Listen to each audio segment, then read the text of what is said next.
तो दोस्तों, मैं फिर आज हाजिर हूँ अपना YouTube चैनल KTH के माध्यम से। जैसे ये लोग ठेला वाले हैं, ये बेचारे कड़ी धूप में, इस टेम्परेचर में भी बेचारे घर से निकल आते हैं। अब इनके बारे में कौन बताए, अगर ये घर से न निकले तो इनका क्या हाल हो। तब आप पढ़े लिखे हैं कुछ? हाँ, पढ़े लिखे तो हैं। कितना फिर भी? इंटर किए हैं। इंटर के क्या नाम है आपका? अभिषेक। देखिए, ये अभिषेक है। आखिर ये उम्र कितनी बाबू आपकी? हमारी उम्र है 28 साल। देखिए, 28 साल के हो गए, नौकरी वोकरी कभी कुछ नहीं? सरकार नौकरी दे ही नहीं रही है, भर्ती निकाल ही नहीं रही। अच्छा, आपके पिताजी क्या करते थे? हमारे पिताजी यही धंधा करते थे। यही धंधा इनके पिताजी करते थे, इन फुटपाथ पे, रोडों पे, और अब ये लड़के भी कर रहे हैं। ये आपसे उस लायक पढ़े लिखे भी नहीं, उतना पढ़े लिखे भी नहीं है कि आपसे नौकरी मांग सकें, लेकिन आप इनसे वोट लेते हैं। तो अब बताइए, इनके पिताजी हैं बाबू? नहीं है। पिताजी भी नहीं है, घर चला रहे हैं आप लोग, हैं?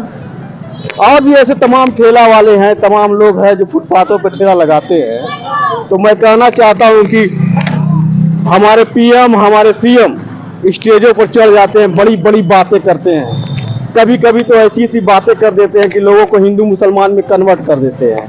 लेकिन मैं एक बात कहना चाहूँगा, ये भैया अभिषेक नाम बताएं सर। अभिषेक है, ये मुस्लिम बस्ती है।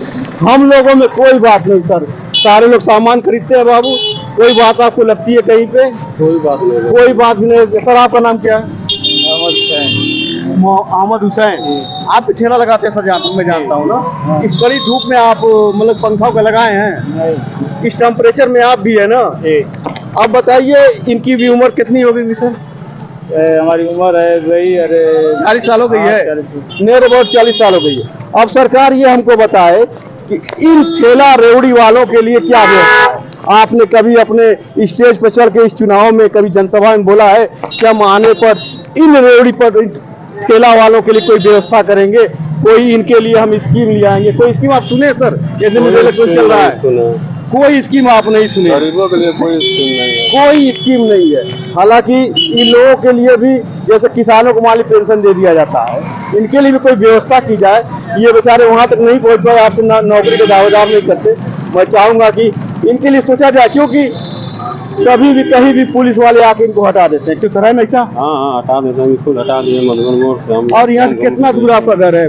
1 किलोमीटर। यहाँ से 1 किलोमीटर है। कुछ लोग यहाँ 2-2 किलोमीटर, 3-3 किलोमीटर से आते हैं। तो आप इनके बारे में सोचिए।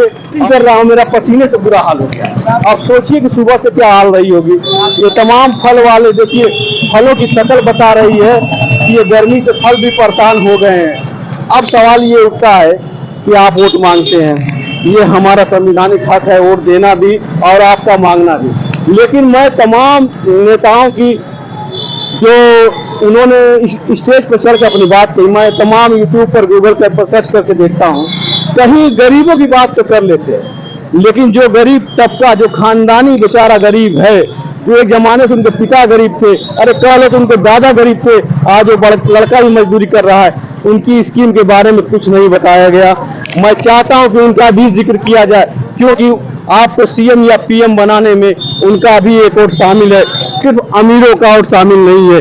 इस तापमान में, इस जलन जैसी गर्मी में, धूप में वो भी बाहर निकलते हैं। मैं शाहबुद्दीन असफ, कैमरामैन अरफात के साथ। Thank you.